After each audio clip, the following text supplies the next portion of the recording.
Right guys, just a little, just a little video. We're just going to do it now because I've got time. I've just released the Matchday 6 preview, so feel free to check that out. That video is a bit longer than what this one should be, okay? So what you see in front of you right now is the fantasy football strategy that we've run on the channel for a fair length of time. Now we've actually came, fortunately, to a really good position where I'm actually, everything I'm holding there for the foreseeable future, I have zero intentions of really capitalising on selling up for profit. I see all these guys having great seasons and good Champions League runs and whatever, and I'm very thankful for the position I've got myself into with some of these holds as early as I have.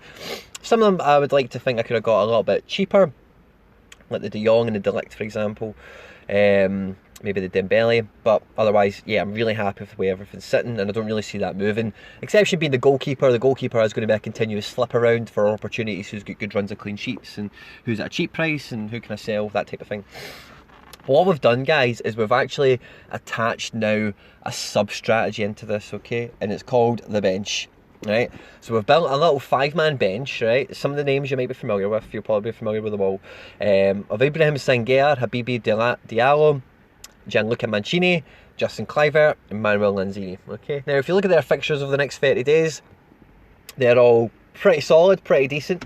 Just to explain to you a little bit what we're going to do, it doesn't matter that I've bought these people, right? But it's just to let you into a little bit of a... If you're looking to do a maximum of 30 to 40 day hold on somebody, then it's important that you plan it out as well in advance, and you know when you sell these people up what you're going to do with that money. Okay, so I'll show you on the actual portfolio. So we've got 44 Diallo, 40 Kluivert, 50 Mancini, 38 Lanzini, and 42 Sangare. That all rings in to be roughly about 160 quid, which is roughly about 10% of the portfolio as a whole, or you could even balance it off against my dividends. You can say it's all my dividends if you wanted, it's up to you, okay?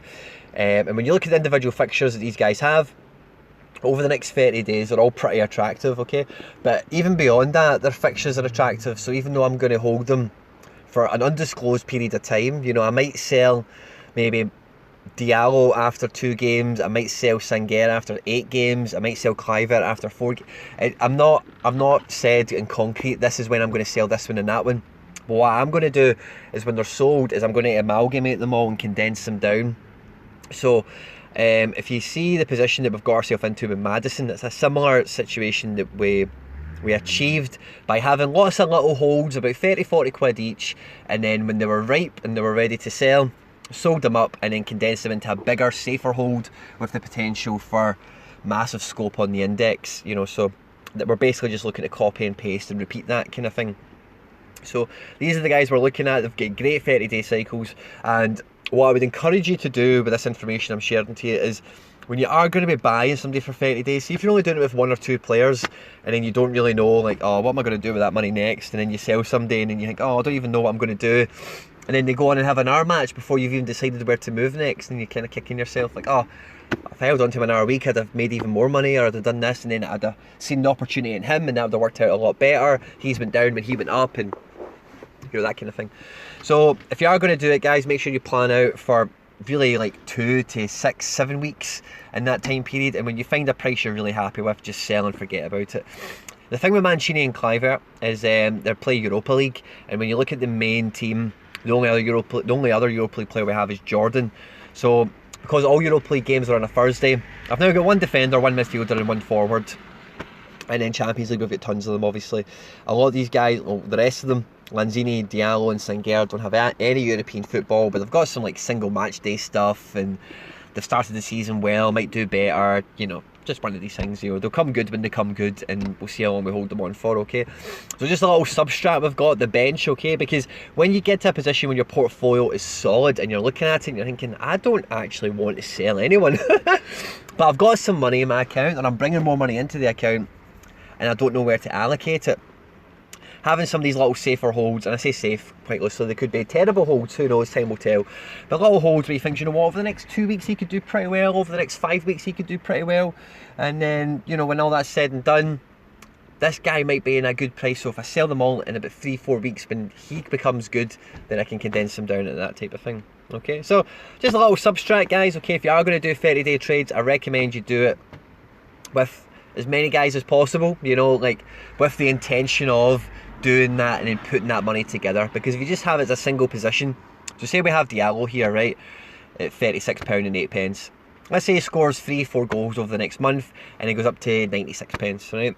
Moving that 96 times 44, and we'll forget about the dividends he's earned because they'll just go into the ether. 96p times 44 times 98%. So we'd be left with basically 41.40. We're only going up £5. So how excited are you going to be for an extra fiver to go and buy another player? Or you might even think, you know what, Diallo's so good. He might even go up to £1.10 and you think, oh Jesus, I'm so glad I've got him. And you might want to hold him. But what you need to think is that amount of money when you're selling it on, is it exciting? Can you put it into another position and really make it work for you again? And that's the name of the game.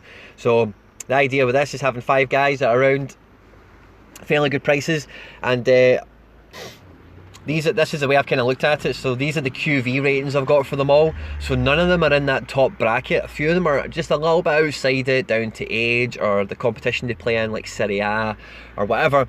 But because they're in that bracket, they are speculative holds, guys. They could go either way. They could stagnate, they could go tits up, they might work out, you know.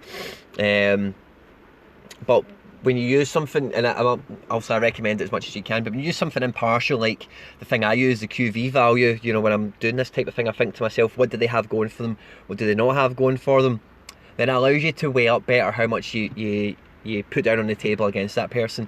And then when you amalgamate that money in, you're just looking for somebody, from where I'm sitting, from what I'm talking about, with a higher value. You can then pull all that money into, you find them in a weak position in the market because somebody else has sold up or whatever they've done, and then you've got another compounded interest situation where you've got, like Maddison there, how much money have we got in him? We sold some after the first game, but we've got £189, and something like 12% of that is profit. It's not even my money anyway, so you're talking about 10% would be 18, but it's not about 20 quid of that is, you know, basically profit, which is sweet.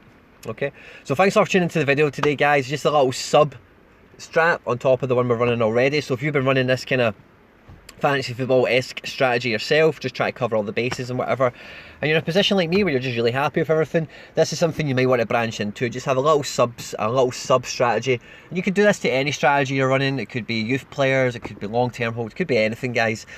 But it's always helpful to, maybe if you have extra money or money you don't know what to do, is take a strategy that's working for you already, put a little bit of a slight adaptation onto it, and then keep that money fenced off and totally separate, and analyse, how does that actually work out? Does it fit in with the strategy, the main strategy? Was it better or worse? What worked, what didn't work? And it gives yourself something to go on for the future, okay? Thanks for tuning into the video today, guys. Like, share, subscribe, retweet, all that good stuff. Stay out of trouble. Catch you in the next one. Take care. Bye-bye.